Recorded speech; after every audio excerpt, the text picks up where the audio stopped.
should. Yep, there you go. All right, we're going to get started here. Welcome everybody to Peter White Public Library.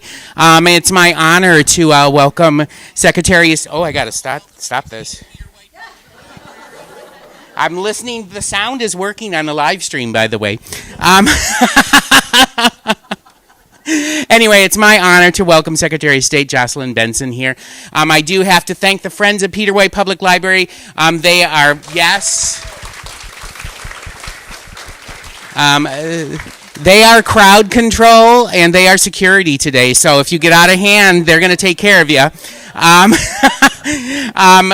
Yeah, we couldn't do so much of what we do here at Peter White without the help of the Friends, including the live streams. They paid for all the equipment that allow us to do that. So anyway, there are flyers out there that'll let you know we have lots of great things coming up in August here at the library. But I'm not gonna go over those details. You can see that. You're here to hear Jocelyn and the other person, the other part of this equation, Elizabeth Peterson. You know her, you love her. So anyway. Welcome to Peter White Public Library, and I'm going to turn things over to Elizabeth and Jocelyn, so thank you.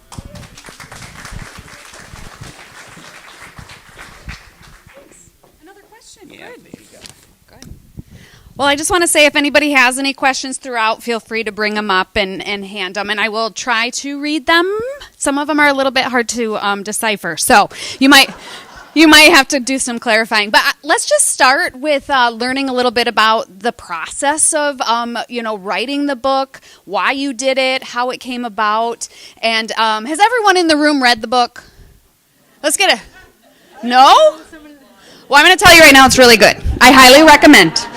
Usually, Marty's like 50-50 with his book recommendations. So, but this is a good one. This is a good one. So I'm glad I'm on the good side of 50. You are. So go ahead. Tell us a little bit about the process. Yeah, so I, first of all, thank you guys. Thank you, Peter White Library, for having us here tonight. Shout out to our libraries and the amazing resources they are in our communities.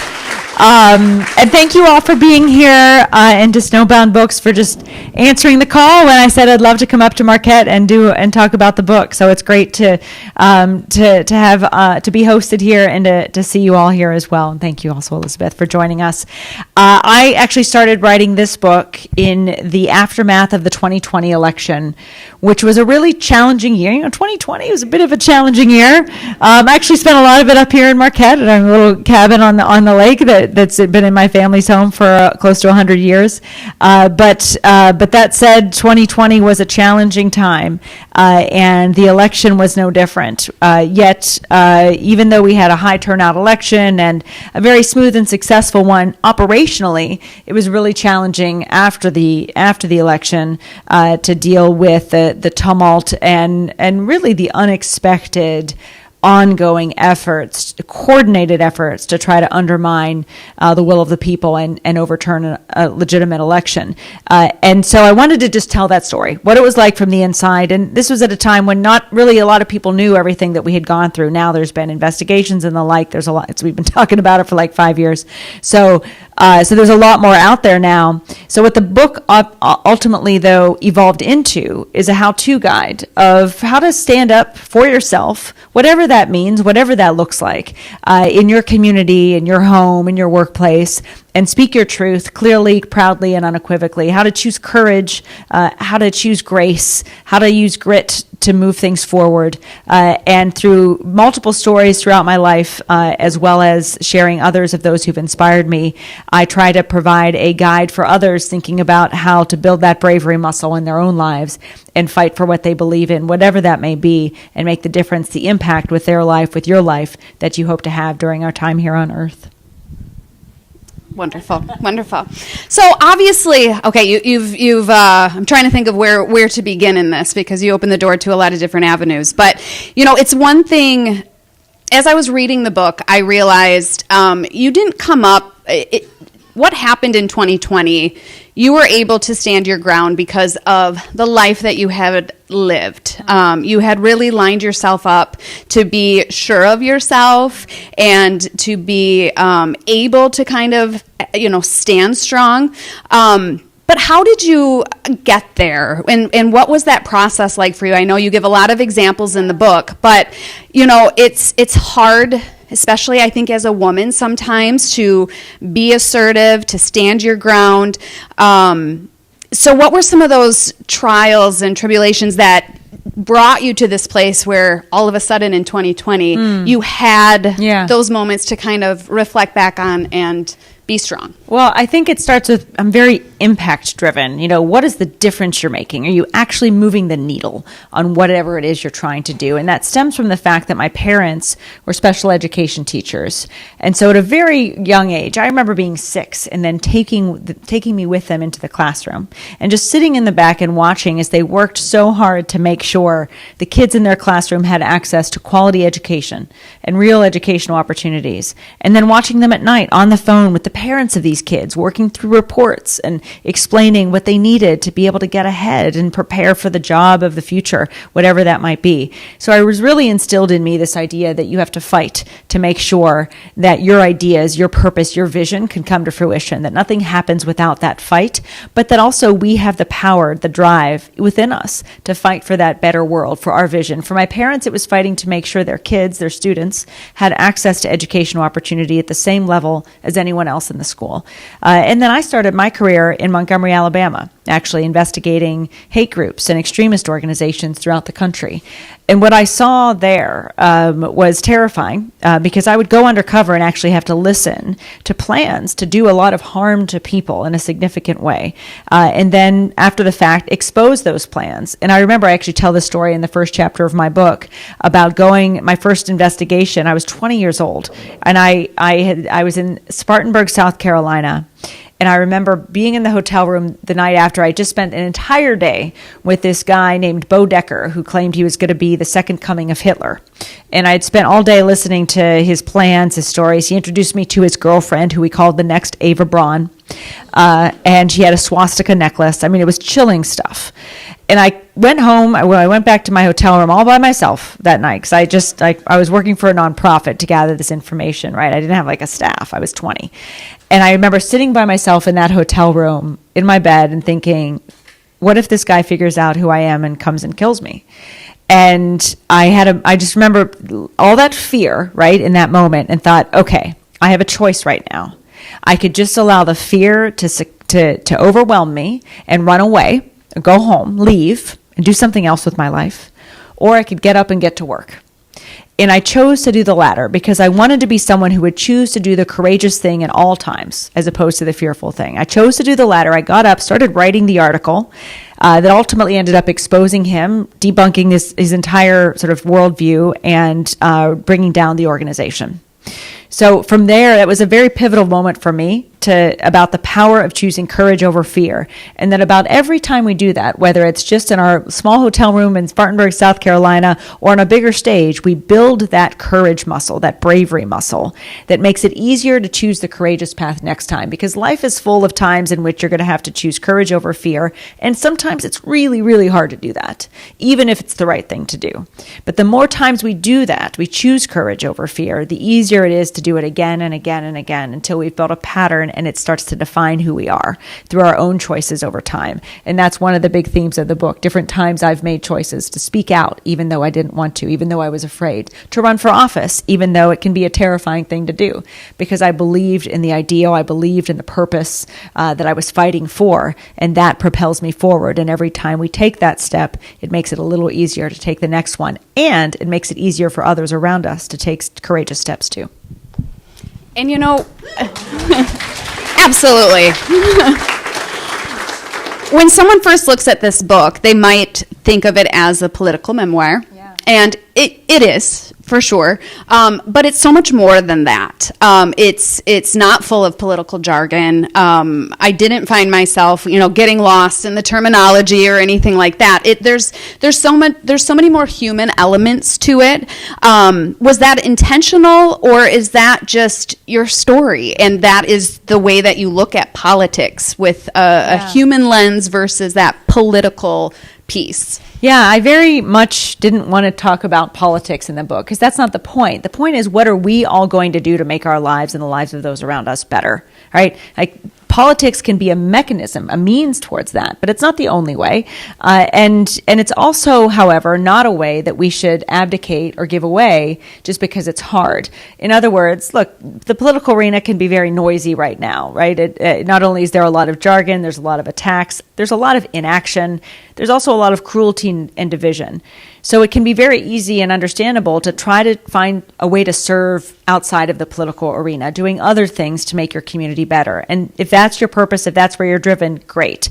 But I also don't want us to abdicate the political arena to those who wouldn't use it for service, to those who wouldn't use it to improve people's lives. And so part of why I've stepped in it is because I don't believe in the nastiness of politics, but I do believe in the power of government to improve people's lives and the ability of government to be led by service-driven leaders of all political backgrounds who will show up every day to try to figure out how to make people's lives better. And so I talk a lot about this book through that lens. You know, I've seen politics as a path to improve people's lives, but I'm always willing to walk away from it if it's not really that path and if there are other paths to doing that. And that's why the book really illuminates a number of paths: teaching, education, journalism, working in nonprofits, or even simply just being a mom or being a parent or being a daughter or a caregiver. There are so many ways you can show up every day to just move the needle a little bit further along the path of improving other people's lives. And that's what I also talk about in a whole chapter in the book. Like, what are we really trying to do? What is that purpose? Well, purpose needs to be focused on impact. And in my view, in the words of Jackie Robinson, our life is determined by the impact it has on others' lives. And so looking at the impact we want to have with the work that we do through the lens of, am I making someone else's life a little bit better through what I'm doing?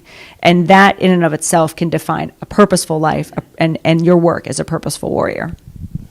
And you know, sometimes service, living a life of service, can be exhausting. It's never ending. So you talk about your family and balance somewhat in the book, but how have you been able to devote so much time to service through many different avenues and still maintain boundaries for your family, time that's sacred, and keep a balance? Do you have the balance? You know, what does that look like? Well, I think it's exactly that, being intentional about creating that balance, about finding time to be present for your kids, for your family, for yourself as well. You know, I'm a runner. It's one of the reasons I love visiting Marquette is to do that run along Lake Superior, which is just beautiful to me. One of the best places to run in the whole world. And so finding ways to just even just be present with your own self is a great way to fuel and find balance and show up in every other place of your life. And another thing that I talk about in the book is finding a tribe, surrounding yourself with a tribe of people who will support that, who will see you and support you in your own purpose-driven mission as a warrior. And that can be your family, that can be friends, it could be art, it could be books, music, things that inspire you, but find a way to fuel your own passion through what you surround yourself with in a very intentional way. And in doing that, you can get the fuel you need to fight those battles, to go into those exhausting moments, because it is quite exhausting. But if you have others around you, even just a board of directors, as I talk about in the book, who can help you stay focused on your mission, even when it's difficult, it becomes possible to weather those challenging moments, which we're all going to have to do along our path to achieving whatever purpose we set out to achieve. I actually love that part of the book. And I mean, it's throughout the book where you're talking about your board of directors, I guess, for your life. I've never thought about my friends and my family as being board of directors, so I'm sitting there thinking, like, who would be my president? Who would be my, but it's really important to have a group of people that you trust and that you can bounce ideas back and know that, that they have your best interest at heart. But is it sometimes hard when you have a group like that to remember what your own voice is? Like, how do you, when you have such a strong support system, how do you make sure that at the end of the day, you can still hear what's true in your space, in your heart, and in your gut, and you're following yourself and not being too guided by your president of your life board. You True, know? yeah, that's really critical. Both making sure your board also has a sense of your mission, like a board would oversee a company or nonprofit's mission and evaluate its actions through that lens. Having people surround you to say, to pull you back when you're sort of distancing yourself from your own mission, or ask you or reinforce that mission yourself. So a board of directors, a personal board of directors, is people around you who can help you stay focused on your mission, call you out when you drift away from it, but also help you question it, hone it, understand it more. And there's, again, lots of different ways your mission can evolve as well over life. And that's also helpful to have people around you to help you evaluate whether you're drifting away or simply evolving your mission. Faith, history, family, all of those things also help me hone my mission and keep my balance, and also a memory of kind of how I got here to begin with, and going back there. So for me, living in Alabama, as I mentioned, I started my career there, was really formative to me, pivotal to me, not just through the work that I did, but being so close to Selma. I spent a lot of time in Selma, Alabama, where 60 years ago this year, there was a march from Selma to Montgomery that ultimately led to the enactment of the Voting Rights Act. And I actually go back to Selma every year in honor of that march. Every March 6th, this Bloody Sunday, it's the anniversary of when John Lewis and others marched forward into a sea of Alabama state troopers and encountered violence simply because they wanted to make sure that one person, one vote promise in our Constitution was real for everyone. Wanting to continue that work, always wanting to be someone who would have stood at the foot of that bridge alongside those brave volunteers in March of 65. That is part of what helps define my mission and what I want to do now. So one of the things I do to remind myself of that mission is go back physically every year, talk to people who were there, stay connected to that grounding. And I think there's many ways in which we can figure out our own origin stories in a way and find ways to physically remind ourselves, connect us back to where we all start, what our roots are, and use that to help us continue to grow while staying attuned to that foundation of what makes us us. So you wrote a lot about 2020, the election, things that happened after, during, the Twitter moment, which whether you read the book or not, you probably are familiar with that, waking up and finding out all of a sudden you're a national headline. You're back in the news. You're, for various reasons. Have you had to kind of go back to how you handled that and process that and think, here we go again? Or am I going to do it differently? Are there things you would do differently that now your approach is, okay, I've went through this once. This time I'm going to take it with a little bit of a learned experience and do it different. Or that's a great point. Yes, certainly I've come to see, particularly through this incident of May of 2020, where I woke up and found that then and now President Donald Trump had tweeted at me and attacked me on Twitter by saying I had done something, sending out absentee ballots to every resident, which I actually hadn't done.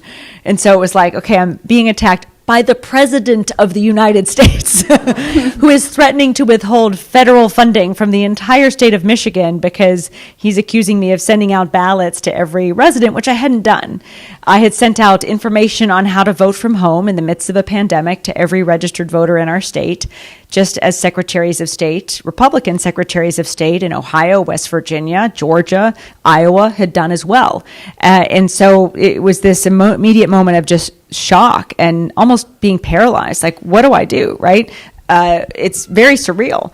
And of course, that's the goal, right, of attacks and intimidation and tactics like that. But then I connected to the fact that the truth was actually not that at all. And what was right was not attacking any election official for doing their jobs, regardless of their party or political affiliation. So I rooted myself in that moment after I got through the first sort of like terror of what that felt like and the intimidation. And it's one of the things I talk about in the book. It's like, it's okay to feel all those emotions, to feel paralyzed, to be afraid, to not know what to do. Like, those are all very real emotions that we all feel, and you should sit with them for as long as you need. You shouldn't rush through them. Just like learn what those emotions have to teach you.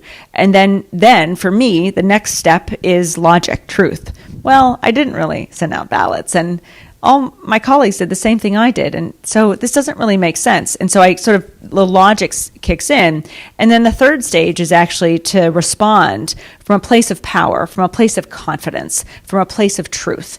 And that method, going from fear to courage to logic to truth to then response, enabled me to build that part of my own reflex, my own muscle, that enabled me to do the same again multiple times in the future, whether it was the president again attacking me or people outside my home on my lawn yelling into bullhorns in the dark of night because they didn't agree with the results of the election. And no matter what, I've been able to consistently stand firm in the truth, in the law, in our Constitution, and history, and who I am, through all of these experiences combining to hone my muscle, to make it easier to do that, to build strength in those moments.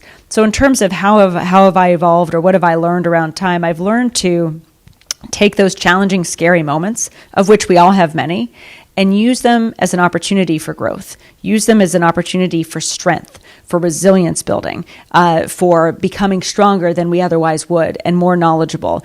And if we start to do that as its own habit, we start to embrace challenge, or even terrible, challenging things, as an opportunity to grow stronger, to build strength, to be better for the next round. And that's something that 2020 certainly taught me, and that even now, going through this again in a different arena, running for governor, it's honed my ability to know what to take seriously and what not to take seriously, and how to see through the noise to the work that really needs to be done, and stay focused, resilient, and courageous in fighting for a better Michigan, in spite of the toxicity of the political arena in many ways.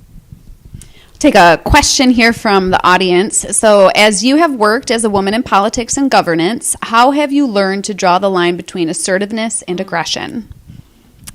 Through truth being the guide. That, it's really about, and look, my parents were educators. I was a former educator, a teacher. So there's part of, I'm a mom, there's part of me that the instinct is just to sort of stand firm and communicate through the lens of education.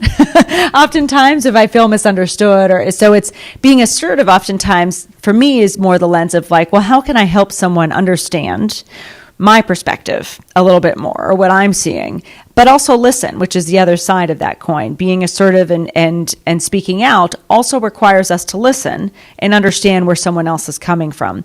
One of my chapters in this book is called Grace and Grit. It's about being strong and courageous, having that grit, but also coupling that with empathy and grace, so that you're being strong, but also understanding as a way of focusing again on that impact. Because ultimately the way to build coalitions, which is required to oftentimes get things through in your workplace, in your family, or in the political arena or your community, does require us to listen as much as we're expressing our own perspectives. And through doing both, through grit and empathy, we can come up with a path forward that benefits all and moves the needle again in improving people's lives.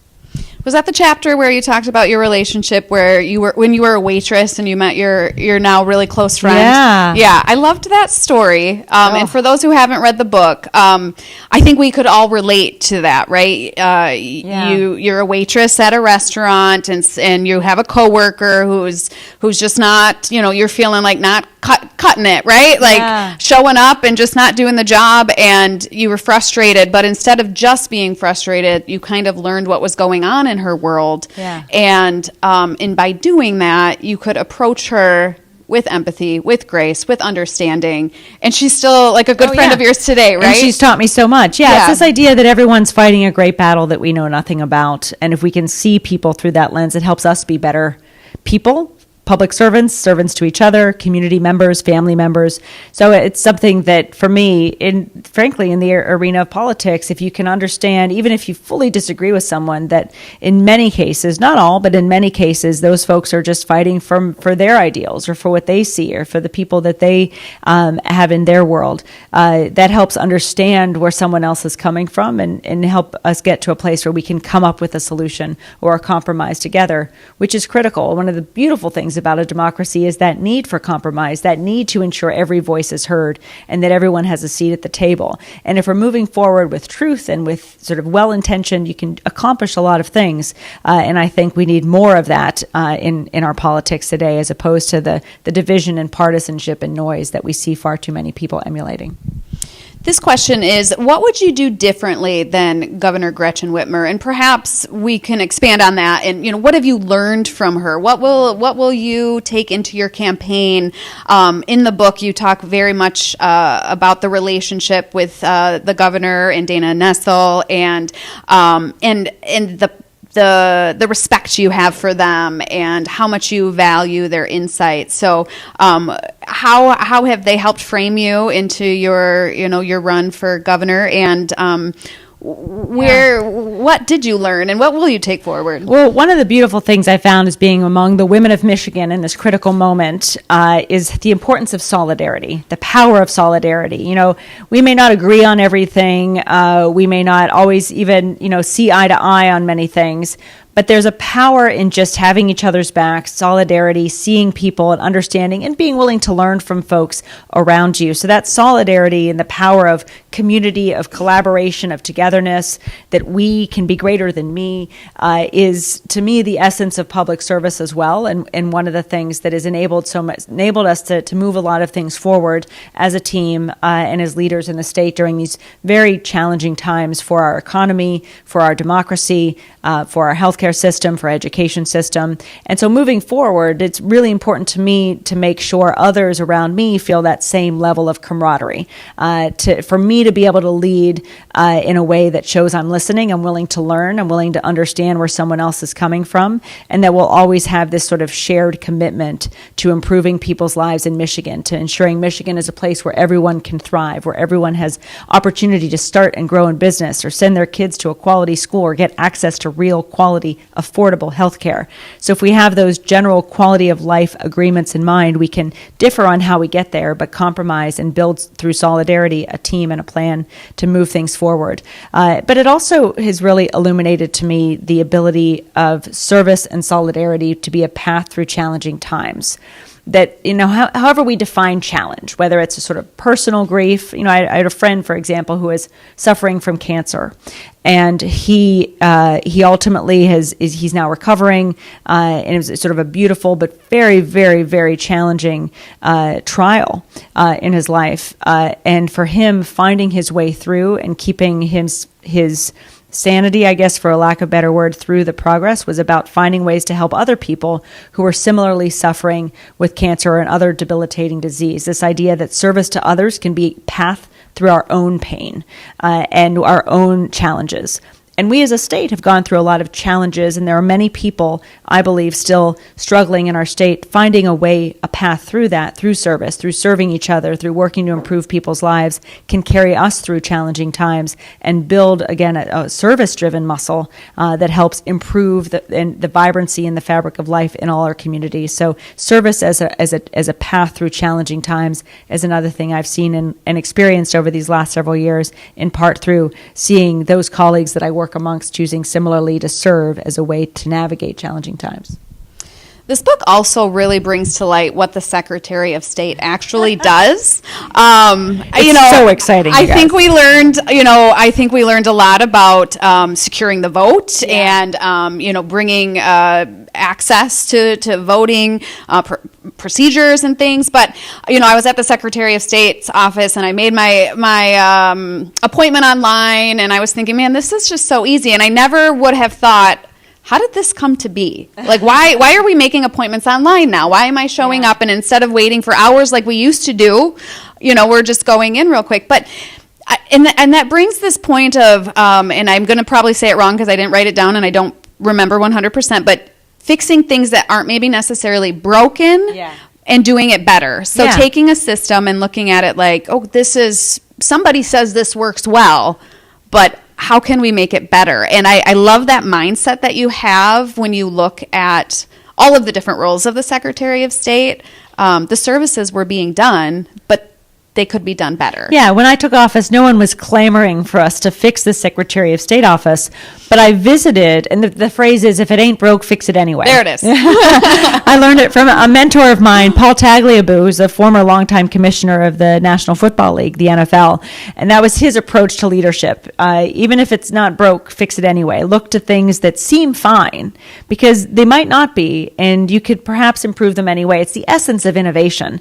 And so when I took office as Secretary of State, I went to every single one of our 131 offices, even visiting all 15 up here in the Upper Peninsula, talking with people, listening to employees, meeting with customers, and saying, what could we do better in this specific office, in this specific community, and statewide? And through that, knit together a plan, a strategic plan to make sure this area of government, this agency that is the poster child of inefficiency and bureaucracy, that we're actually modernizing and making work as well as maybe many private service-driven entities are working. And so we did that with that in mind, looked at best practices, data, and just listened to people, and developed a system where you just let us know ahead of time when you're coming in and what you want to do, and we'll be ready for you. That was sort of the idea. And people can still walk in and be seen as well, and it's a much more consumer-driven model. And then we also moved a lot of things online, created self-service stations across the state in grocery stores, because I want to meet people where you are and deliver services while you're already somewhere else, like a grocery store. And then one of the things I'm most proud of is that we launched mobile branches, including up here in the UP, one that is just dedicated to the Upper Peninsula and just travels around any given day, showing up at libraries, homeless shelters, senior centers.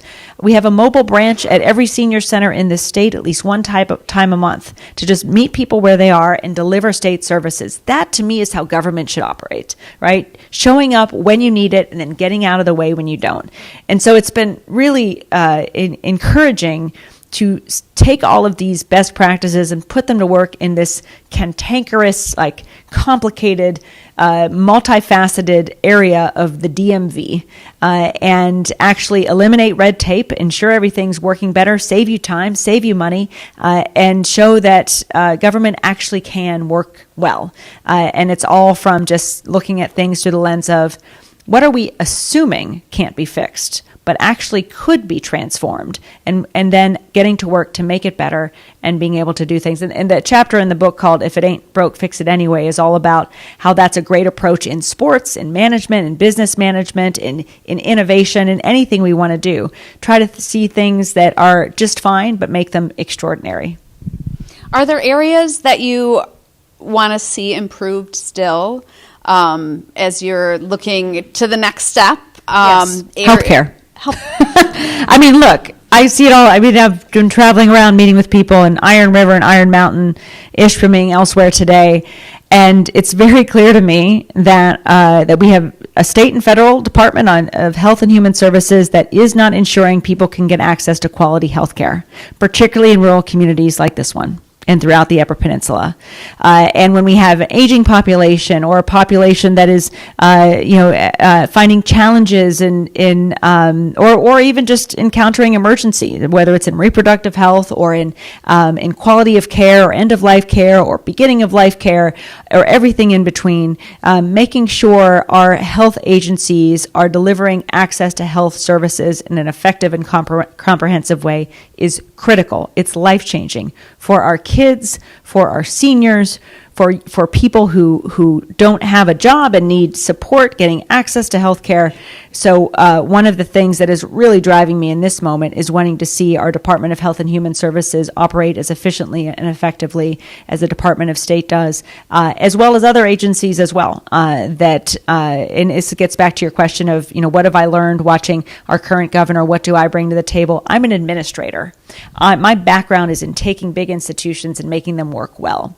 And it's not lost on me that, for example, 300,000 families could have access to child care subsidies right now, but only 30,000 are actually accessing them in our state because the bureaucracy makes it so difficult to fill out the right paperwork you need to do to get access to those benefits. Right? That's something that I know how to streamline and fix. And when it comes to life or death things like access to health care, it's critical that our government gets this right and take that same purpose, service-driven approach, showing up when you need it and meeting you where you are to deliver that life-changing access to health care that is critical for so many residents in our state.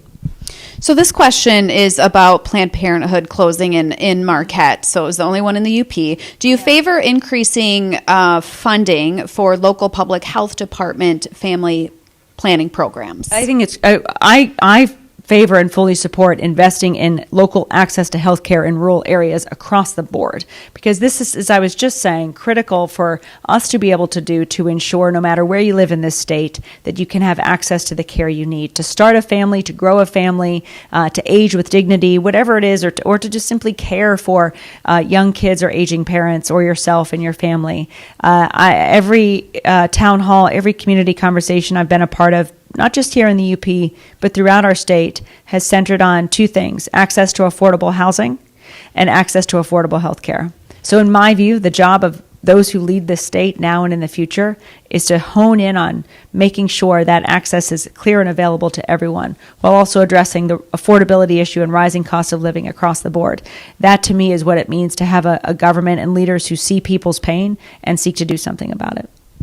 And we have quite a few questions that all kind of are in the same realm. And it's really talking about, at the core, just the divisiveness and how to handle people with a differing opinion, or somebody who maybe had a very strong opinion opposite of yours and now they're shifting because of things that have happened. So how do you show up for them?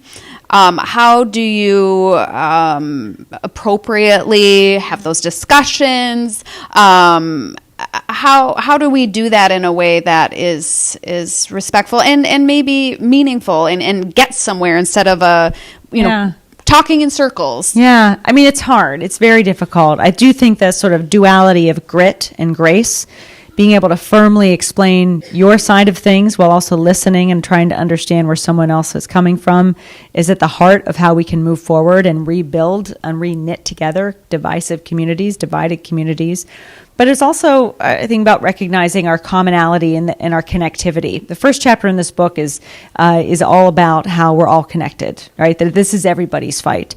And when it particularly comes to economic prosperity or health or safety, I believe everyone in our communities, everyone throughout our state, wants their loved ones to be happy and healthy and safe and be able to live nearby and prosper and thrive. So I think we can see that common vision, that hope that we all have for ourselves and our loved ones, and find ways to move in that direction. But in ways large and small, it does start with us being willing to be a little uncomfortable and sometimes have those uncomfortable conversations with an eye towards allowing division to provide a pathway to unity. And I know that sounds counterintuitive, but if we just sit in our respective corners and don't talk to each other, we're never going to come up with solutions together, and we're just going to stay mired in division. And so it does require us to get out and actually connect and hear and talk and learn and listen. We don't necessarily always have to agree, and I have stories in the book, in the chapter about, it's called If I Remain Silent, that say, even if you do choose to speak out, it may fall on deaf ears. Like, you can't control how someone else is going to hear you, but you can only control what you bring to the conversation or what you bring to the moment. And you can bring yourself and an empathetic ear to that moment. And know, again, you may not affect the change that you want in that moment, but the ripples of you simply deciding to have that conversation in that moment, or those around you, like your kids who may be watching you choose to speak out against an injustice or raise awareness about something. Even if your voice itself doesn't achieve your goal, others around you may see you choose courage in that moment, be willing to be uncomfortable, fighting for that better future, refusing to stay silent. And that in and of itself may cause a ripple effect in other ways to build that courageous muscle for others. One of the heart of this book is basically asking, what if we all just tried to be purposeful warriors, wherever we were, wherever we found ourselves? Because as individuals, we can only do so much, but together we can do so much more. And so my hope is, through reading this book, people will realize that we can't, no one person, no one party, no one vision, no one solution is going to solve all of the challenges facing us, our communities, our state, our nation right now. But the path towards a better world, towards a place where everyone can thrive and where many of these solutions do come to fruition, lies within all of our individual decisions to be part of a collective, to be part of working forward as purposeful warriors, to build a nation of purposeful warriors who are all fighting to improve our lives and those around us. That's our way through divisive moments like this. And the tactics to do that require grit, require grace, require a willingness to be uncomfortable, but above all, be resilient and persevere, because we all have that ideal of building communities where our loved ones are happy and healthy and safe and nearby.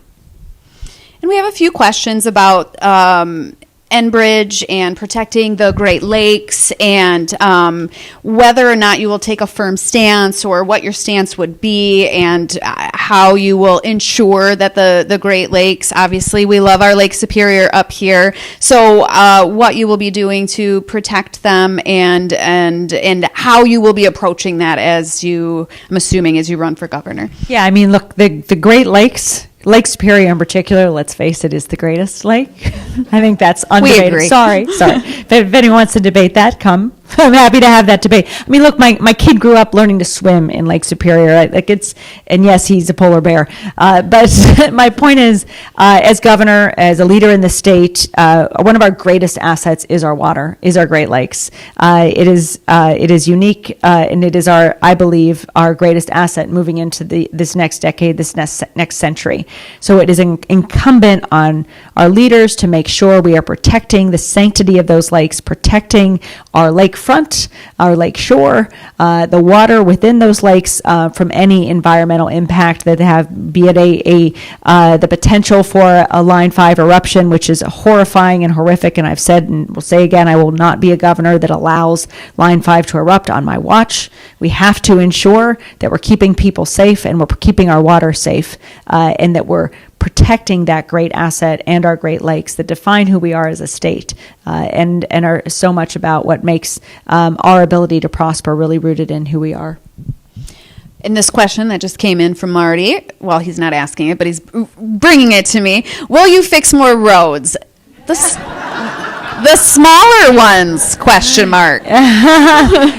I mean, yes, I think we need to re-examine how we are developing revenue in our state to actually invest in infrastructure, not just our roads, but transit writ large. I mean, I would like to see us be able to travel by train again from Marquette throughout the Upper Peninsula down to Wisconsin through to Chicago, right? So my vision is we need a comprehensive view of how we're ensuring people can get around our state in rural areas and elsewhere. I have been doing a deep dive on all of those infrastructure ideas, seeing what other states are doing, what we can do better. And I'm really excited to bring a lot of those things to fruition. But I'll say what that means is we don't just focus on, although we'll be talking a lot about high-speed rail that goes from Detroit to the airport to Ann Arbor to Chicago, but I'm not going to build that without building something similar up in the UP so that you can similarly get around and utilize the tracks and the infrastructure you've already got here to move not just freight but people, so that we can restore a lot of that access, that mobility again on long distance, and then also invest in transit and transportation here and throughout the UP, while also investing in the roads. One of the things, and again, we'll continue to do a deeper dive, but one of the things we've also, the way we've been fixing our roads is not always the most efficient or utilizing all best practices. So I'm going to continue to learn from what we've done over the last decade and build on that, but also expand on ways that we can ensure that all of our modes of transportation around the state we're investing in and are accessible to all. And I promised this person that I would remember what SPLC stands for. The Southern Poverty Law Center. Thank you. Okay, thank you. I was sitting here thinking, come on, Elizabeth. But could you share a bit of what you learned working there? Yeah, I mean, the story I was telling earlier, which was about being alone in this sort of hotel room in Spartanburg, South Carolina, and choosing courage over fear. That was really the essence of my work, learning how to stand up to people who were planning to do great harm. And because it was the right thing to do, even though it was the hard thing to do, continue to investigate, to expose, to tell the story of these injustices. That really honed a muscle in me to always be willing to speak out when you see something wrong. And that we all have that moral responsibility to do that wherever we find ourselves. And then secondly, again, being so close to Selma was really inspired and instilled with this sense of responsibility to continue on the work of those who've come before us to create a better world, whether it was those who walked to work during the Montgomery bus boycotts in the 1950s, those who marched to Montgomery to fight for a Voting Rights Act in 1965, or those who continue to fight for a better world today and alleviating pain, addressing injustice. I think we all have a role to play wherever we find ourselves in fighting for a better world where truth and justice and fairness rule the day. And that, to me, is what ultimately being a purposeful warrior is all about, fighting together for that better world, for ourselves, for those we love, and the communities around us. How important is it for you to do, thank you, Marty, not just hard things at work, but hard things at home? So I know you run marathons. You ran a marathon when you were 8 months pregnant. Yeah, Boston Marathon. Yeah. If you didn't read the book, take that note and sit in that for a minute. And throughout the book, it wasn't lost on me that I think, it's a trait in someone where maybe that's where you started, and then you don't run away from the hard things because you find the goodness in that in your own personal life, at home, with your family, running those marathons. What is that? Why do you run marathons? Do you do it so you can do those other hard things? Also, I've run close to 40 marathons now, including Marquette twice, including last year. I don't know if anyone saw me running it, but I was here. Doesn't sound like it was good. I was here. Oh no, it was amazing. Okay. But it was just funny because it was like Thursday, and I saw it being advertised like this Sunday is the marathon, and I was like, oh no, I'm going to run it because I couldn't resist. But my point is, I've run many marathons over the last 20 years. And there has not been a single one where when I started, I thought, I got this. Every time I start a marathon, I get choked up. I get very emotional. I begin to feel unsure of myself. I'm not sure I'm going to complete it. My head is filled with what if I fall? What if this happens? I can't. And yet I've always finished the race. And so it reminds me every time in a very real physical way that we can accomplish so much more than we realize when we start off on any particular journey. One foot in front of the other, one step at a time. And so one of the reasons I run is to remind myself of that, because consciously I know that, but emotionally sometimes I forget it. And if we're really serious about being honest with ourselves and those around us and building up that courage and that warrior ethos, it requires us to say, sometimes I'm afraid, and then walk, and choosing to just take one step anyway in the direction of the fight is sometimes all we need to do. Sometimes we'll be able to take the next step. Sometimes someone else may take that next step for us. But whatever it is, we can continue to walk forward, knowing and having faith that that is all that it takes to move a little bit further down that path of strength, of growth, of resilience, of perseverance. The other aspect of that is the first time I ran the Marquette Marathon, my son was about 3 or 4. I think it was in 2019, it's August of 2019. So he was just over 3, and it was an amazing race. I loved the track, loved the journey. But he met me in the last half mile, a little 3.5-year-old, and ran with me. And it's a real metaphor to me of how when we choose to run or take that first step, others see us do it too. And they feel like maybe they can do it also, right? Or maybe they can fight a battle that they previously thought they couldn't take on. So doing that work, taking on challenges that we feel may be insurmountable when we start out on the journey, can teach us we can accomplish more than we ever thought possible, but can also show those around us that they can do more too. And that's how we really build a community of warriors that can accomplish anything. And then, of course, that feedback loop happens where those folks can also remind us of courage and resilience as well through their actions, and it's how we connectedly move forward together. How long are we taking questions for? No, I- a couple more questions. Okay, We wanna okay. give Jocelyn plenty of time to Yes, sign, yes. so- Okay, sorry about that. I'll share one other story about my kid that always resonates with me on all these fronts, which is he loves roller coasters. And so I will say one thing I want to do as governor is bring more amusement parks to Michigan. But we were driving to Cedar Point on this particular day, and as we drove, my husband turned to him and said, he's like 6 or 7 at this point, and said he was talking about all the roller coasters he wanted to ride, and my husband said, "How did you become so brave? Like to just this young kid ride all these big roller coasters?" And he just looked at us and said, "I'm always afraid, but that gives me a chance to be brave." And yeah, and it's sort of that, that he has seen us be very honest about fears and choosing to march forward anyway and be brave, and that intrinsically taught him to do the same and then inspire us to be brave, right? So it's just that reminder of that connectivity can be part of our strength, connecting to others, connecting to us around us. That board of directors, however we define it, is also a source of strength along these challenging times. All right, we're going to squeeze this in real quick. Does grace and grit work with authoritarian oligarchy? Listen. I'm going to say this one thing, and this is the driving saying of my work right now. The power of the people will always be greater than the people in power. Period.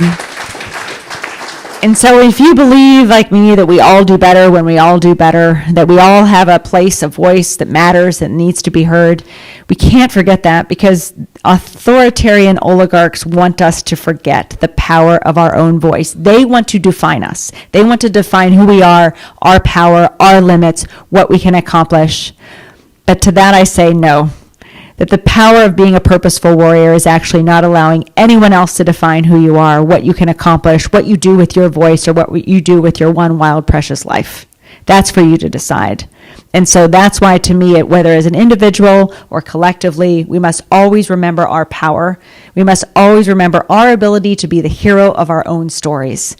And if we do that, and if we do that collectively, there's nothing we can't accomplish. That's what this book is about. That's the call to action that's intrinsic in this story, calling us on us all to realize that the power we all have as people in a democracy will always be greater than those in power. Thank you. All right. I have to say, I really appreciate that you quoted the poet Mary Oliver in your answer there. I love that. Anyway, let's give another big hand for Jocelyn here. And a big hand for my good friend Elizabeth Peterson, who never lets me down. So, all right. Secretary Benson's going to be signing over there. So if you haven't got a book, you can still go out. I think there's some copies left. But if you want your book signed, enter from this side of the stage, and we'll have you walk across, and we'll get some books signed for you. Thank you so much for coming tonight.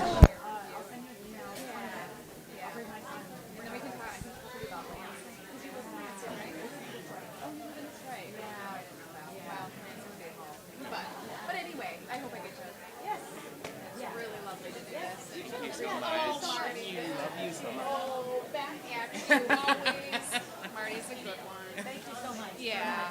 All right. I'm going to sneak a picture with you before I leave. So I'll come back. But, all right. Yeah. Enjoy your time.